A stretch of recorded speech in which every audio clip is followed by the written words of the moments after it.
James était un journaliste courageux, il n'avait pas peur. C'était un Américain plein de compassion. Il représentait le meilleur de l'Amérique. Il a toujours gardé espoir de rentrer chez lui. Il a toujours essayé de transmettre cet espoir aux autres otages retenus avec lui. Il se sentait obligé de témoigner sur ce qui arrivait aux personnes en zone de conflit. Il voyait ça comme sa mission. Il est mort à cause de cette compassion qu'il avait et cet amour.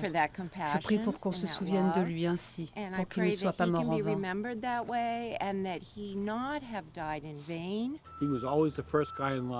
Les otages libérés ont dit que James était toujours en première ligne, le premier à prendre des coups, celui qui parlait aux gardiens à propos de la distribution des rations de nourriture.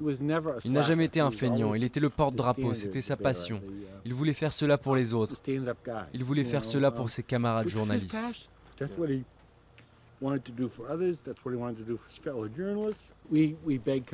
Nous demandons la compassion et la pitié de la part de ceux qui ont enlevé Jim, de la compassion pour Steven Sotloff et les autres otages.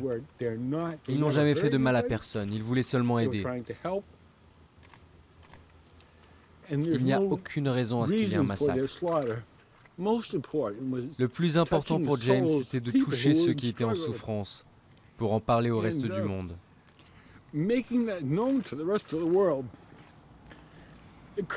Il montrait le courage de ceux qui se battent contre l'oppression pour faire du monde un endroit meilleur, malgré les risques encourus.